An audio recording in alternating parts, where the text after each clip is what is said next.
¿Cómo andan, queridos amantes de la filosofía? Vamos a ver hoy un pensador muy particular. Es Aristóteles. Es el último pensador que vamos a ver con respecto a la edad antigua de la filosofía. No lo vamos a ver en una sola clase porque Aristóteles, al igual que han marcado la historia de la filosofía desde ellos en adelante. De hecho, veremos cuando discurramos algunas cuestiones que nos propone este gran pensador de la filosofía antigua, cómo en el fondo mucho de nuestra forma de vivir se la debemos en algún punto al pensamiento aristotélico.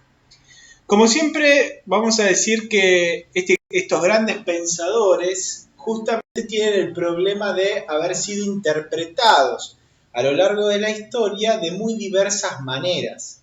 Al igual que como sucedió con Platón, con el cual tenemos numerosas obras, también con Aristóteles tendremos numerosas obras, diálogos, discursos acerca de lo que algunos libros, algunas cuestiones relacionadas a la ética que él nos dejó. Claramente con Aristóteles tuvimos la desgracia de no poder recoger toda su obra literaria, sino que hay una serie de libros, especialmente de los más relativos a sus primeros años como filósofo, que se perdieron en la historia de la filosofía y los hemos perdido para siempre.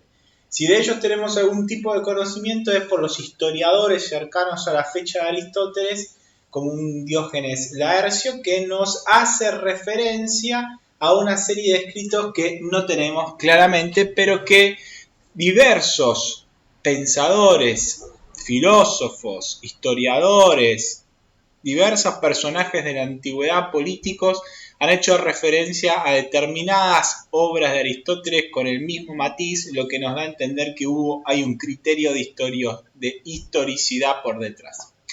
Vayamos entonces sí a pensar un poco la cuestión de nuestro pensador. Me voy a achicar a un costado para que ustedes me puedan ir viendo mientras vamos reflexionando.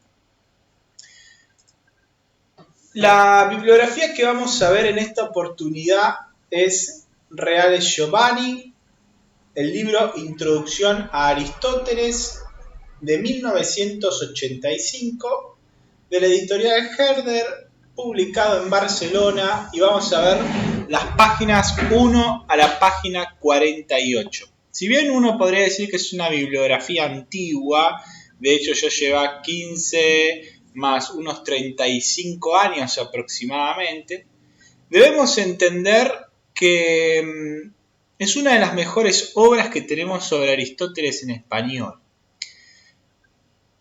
Es compleja la historia de la bibliografía aristotélica y lo mismo que sucede con Platón, al haber sido tan interpretado a lo largo de la historia, muchas variantes han cambiado. De hecho, vamos a tener que tomar particular atención con este texto porque la traducción al español confunde muchas veces el término ser, el verbo ser, con ente. Ser ente, y por lo tanto vamos a tener que ser capaces de ver cuándo en realidad corresponde que quede escrito el verbo ser y cuándo corresponde suplantar el verbo ser por el término ente, por este participio que en el español no existe, diríamos algo así como lo que está siendo, ¿no? Eso es ente. El participio, el gerundio de alguna manera, siendo, pero bueno, el verbo ser no lo tiene y no tiene sentido decir Jorge siendo en español. Entonces, algunos datos referentes a su vida. En este video vamos a hacer esta primera parte con algunos datos biográficos, ya vamos a ver para qué lo vamos a hacer. Y después nos vamos a sumergir en los principales conceptos de su obra.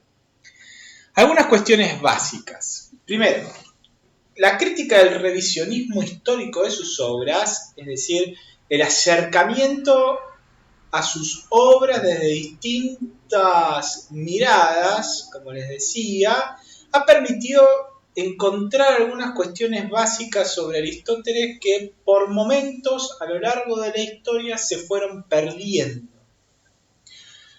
¿Cómo debemos interpretar los textos de Aristóteles? No tenemos a Aristóteles sentado delante nuestro explicándonos cómo debemos interpretar sus obras, no le podemos preguntar si tal término o la forma que usó tal expresión en realidad significan tal o cual cosa, sino que nos tenemos que valer de la reflexión que podemos hacer con toda su obra completa, como a su vez también de interpretaciones que los cercanos pudieron ir haciendo y los filósofos y los especialistas a lo largo de la historia fueron haciendo acerca de Aristóteles.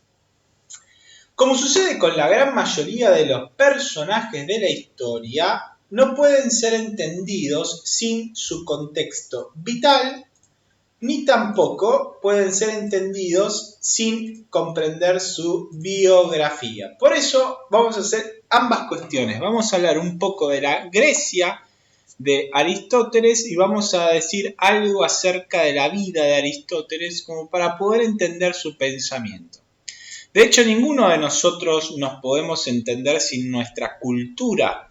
Ninguno de nosotros nos podemos entender sin los hechos fundamentales que nos han ido marcando en la vida. Cada uno, según su trayecto de vida, según la cultura en la que ha vivido, ha sido de alguna manera constituido, predispuesto a pensar, a obrar de determinada manera.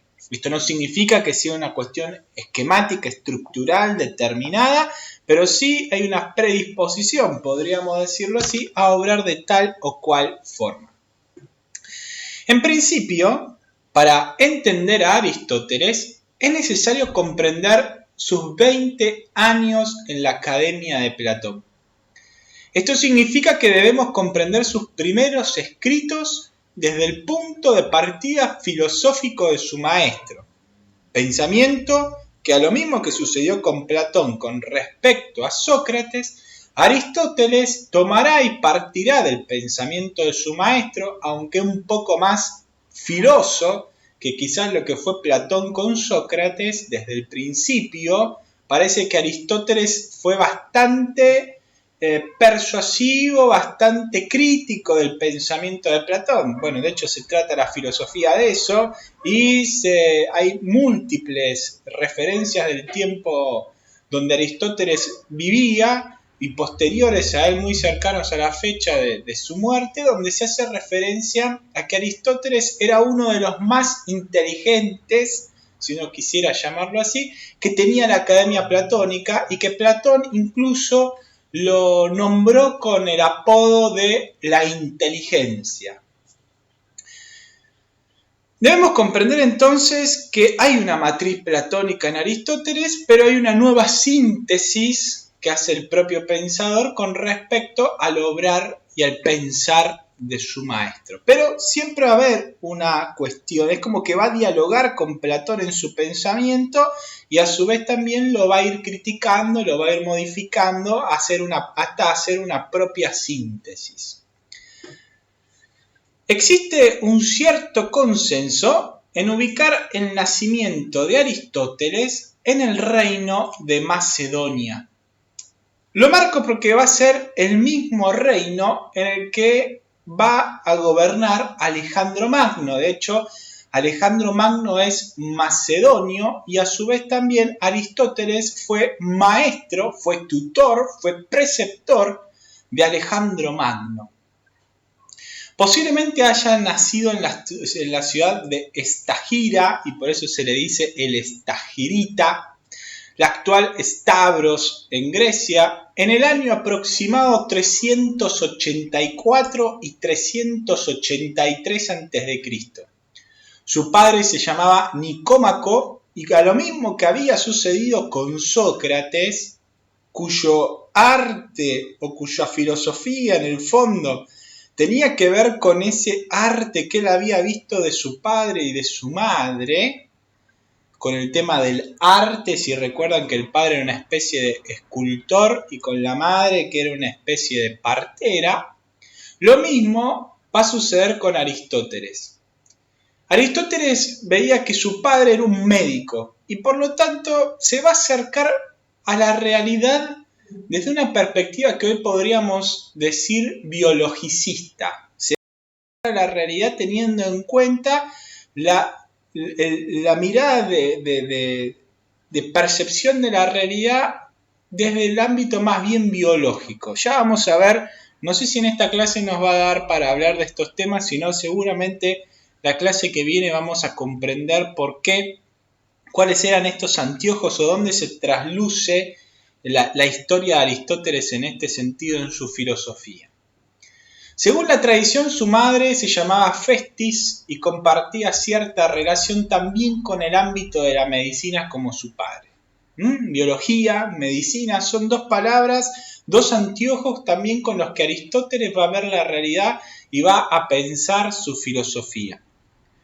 La tradición nos comenta que el padre de Aristóteles fue médico prominente del reino de Macedonia y participó por su arte en la corte del rey Amintas, abuelo de Alejandro Magno, padre de Filipo, padre de Alejandro. Al morir los padres de Aristóteles, Nicómaco y Festis, Aristóteles es puesto o es dado de alguna manera bajo la tutela de Próxeno. Próxeno, a los 17 años de Aristóteles, lo envía a la Academia de Platón, que ya de por sí tenía una gran reputación ya en Atenas, en todo el mundo griego, ¿no? Platón era un gran filósofo reconocido en el ambiente. Va a la Academia de Platón con 17 años, según este Diógenes Laercio.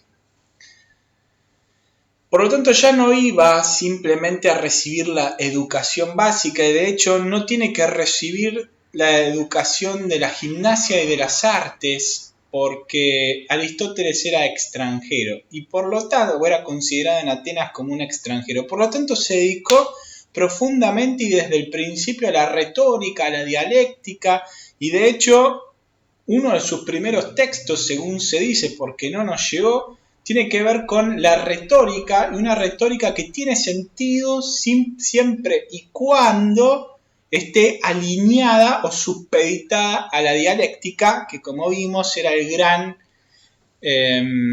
método que había planteado Platón. Platón partía, si recuerdan, en la alegoría de la línea, desde lo que tenía a mano, desde el conocimiento de los sentidos, hasta que llegaba al procedimiento de la dialéctica que hacía como una especie de intuición intelectual para captar la idea de cada una de las cosas. Su periodo en la academia fue alrededor de 20 años, por lo tanto está bien empapado Aristóteles del pensamiento platónico, pero no de cualquier Platón, y por eso hicimos referencia en la clase anterior que de Platón había que comprender como, si bien se podía dividir en 3 o 4 etapas, había una especie de quiebre donde él empieza a autocriticarse. Estamos hablando aproximadamente del año 367 al 347 que estuvo en la academia, son los últimos años de Platón, hasta la muerte de Platón, que es cuando él hace su segundo viaje a Sicilia y el periodo de su muerte. Es cuando en algún punto escribe el Parménides y el Teetetes, estos dos textos que vimos la clase pasada, donde Platón empezó a criticar la misma dualidad que él había dado a entender con respecto a las ideas. Las ideas, los eidos platónicos, no se encuentran o no se encontraban para él ya en esta altura en otro mundo, sino que no eran los objetos, no eran una cuestión subjetiva construida por la mente del ser humano, pero sí era algo distinto que estaba ahí.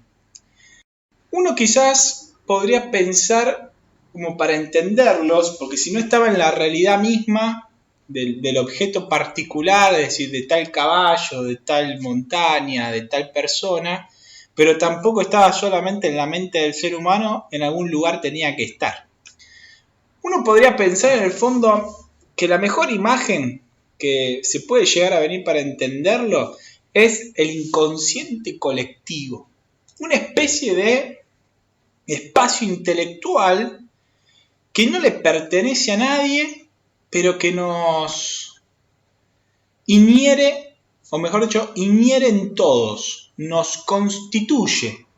La particularidad del conocimiento colectivo o del inconsciente colectivo, del conocimiento colectivo, como lo dirá el estructuralismo, en realidad lo que nos está queriendo decir es que hay ideas culturales, contenidos que todos tenemos, pero que no los hemos aprendido de forma actualizada, sino que nos constituyen por vivir simplemente en esa cultura. No es que estamos pensando todo el tiempo en esos contenidos, no son contenidos o conocimientos comunes, como dirá el constructivismo, sino conocimientos colectivos.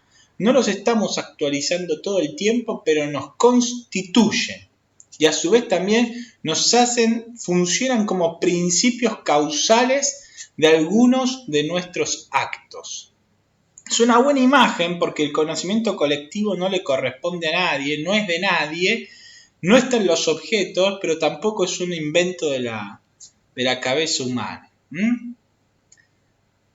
Es decir, Aristóteles aprende que no puede concebir la realidad como dos mundos. Al haber encontrado esa cuestión con Platón, en este último periodo de Platón, entiende que no puede encontrar o concebir en mundos. La dualidad de los mundos para Aristóteles es inconcebible. Solo lo que tiene delante es lo que está ahí, el mundo concreto en el que vive. Además, obtendrá de esta experiencia una marcada amistad como lo tuvo Platón con la ética, la política y la educación. De hecho, fundará su propia academia, pero lo hará con fines distintos porque cree que la filosofía tiene un fin distinto al que decía Platón. Si Platón ubicaba la filosofía especialmente para la formulación de los políticos que tenían que regir la polis, una especie de ayudar a pensar para encontrar la realidad, porque si encontrás la realidad ibas a gobernar bien. Para Aristóteles, ya lo vamos a ver, pero la finalidad de la filosofía está en el conocimiento de las causas y de los principios primeros. En el conocimiento más elevado por el conocimiento más elevado, sin buscar ningún otro fin más que ese conocimiento particular. Ya lo vamos a ver. Aparentemente, no nos llegó, por eso digo aparentemente, el protréptico escrito en el 351, 350 a.C., también llamada Exhortación a la Filosofía, fue de las más conocidas obras de Aristóteles en la antigüedad, y ahí desarrolla esta idea de filosofía que yo estoy diciendo. Por medio de esta obra buscó explicar que la filosofía era la base única y segura de la acción. En otras palabras, intentó construir una defensa integral del pensar filosófico. Acá va a exponer Aristóteles su idea de filosofía y la idea de la finalidad de la filosofía. La finalidad de la filosofía está en el conocimiento de las ciencias teoréticas, el conocimiento teorético. En el conocimiento teorético que va a darle al que lo conoce la felicidad. La felicidad radica en conocer determinados conocimientos. Obviamente que va a ser un estilo de vida y en esto tampoco es que se está alejando Aristóteles de la concepción de filosofía como un estilo de vida. Esto, si la felicidad está en conocer determinados conocimientos, aquel que practique ese estilo de vida va a ser la persona feliz. Y por lo tanto, filosofía, el saber vivir, tiene que ver con una constitución de la realidad. Dependiendo de cómo es la realidad, yo vivo de tal forma en esa realidad, dependiendo de qué es lo que estoy llamado a ser o lo que soy en esencia, respetándolo, voy a ser feliz. La filosofía debe apuntar al conocimiento de los principios y las causas primeras de todas las cosas. Esto es fundamental para entender Aristóteles y todo su pensamiento posterior. En el conocimiento de estos principios, en el conocerlos por conocerlos, vuelvo a insistir, no hay una instrumentalización, no hay una pragmatización de los conocimientos, no se utiliza el conocimiento para otra cosa, sino que se busca conocer por el conocer mismo, intentar llegar al fundamento primero de la realidad y de los entes. En este sentido, va a acuñar el término filosofía primera. Anoten este término, filosofía primera. La filosofía primera es la ciencia de todos los principios y las causas primeras. Lo vamos a ver en el segundo video. Según Aristóteles, el ser humano está destinado a filosofar, pero no cualquier filosofía, a la filosofía primera, al conocimiento de las causas y los principios primeros de todas las cosas. Esta ciencia es la que le permite al ser humano llegar a la perfección de su esencia. Le permite al ser humano, es el camino para desarrollarse como ser humano y para alcanzar la plenitud a la que el ser humano está llamado desde su propia constitución esencial.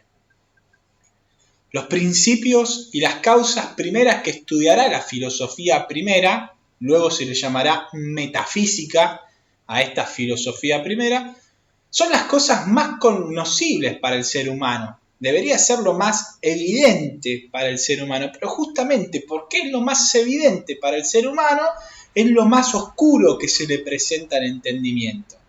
Por eso es entendible también que cuando uno empieza a estudiar filosofía primera, preguntarse por los fundamentos, principios, causa de la realidad, la cuestión se torne en algún punto oscura, se transforme como si estuviéramos viendo entre penumbras, porque la realidad es tan evidente que es como si uno estuviera mirando un objeto bien de cerca y por lo tanto los ojos no lograrían enfocar.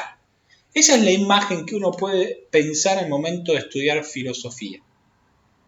El conocimiento racional tiene un valor superior a la acción, porque si se trata justamente de conocer por conocer, más que de conocer para actuar, como planteaba Sócrates y a su vez también como planteaba el propio Platón, entonces se va a lograr una escinsión antropológica que va a marcar la historia de la humanidad. Si bien hay un momento en la historia de la humanidad que en Occidente el pensamiento platónico desaparece por algunas cuestiones históricas, que llegado el caso cuando hablemos de la escolástica lo referiremos, en el fondo sí marcará nuestra historia el hecho de que aparentemente conocer es más importante que obrar.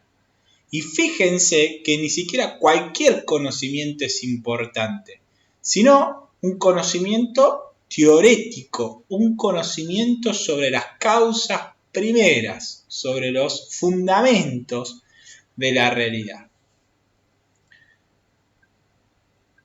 La racionalidad del alma humana es tripartita, es decir, tiene como tres partes: el alma sensitiva, el alma animal y el alma racional. Justamente lo que nos distingue de los animales es la racionalidad de nuestra alma.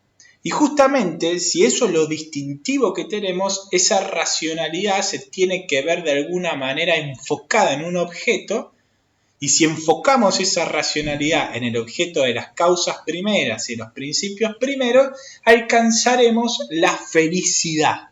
No se trata del conocer, vuelvo a insistir, para obrar, como si un Sócrates, como si más matizado con la arete en Platón, sino que se trata de conocer por conocer y no cualquier conocimiento.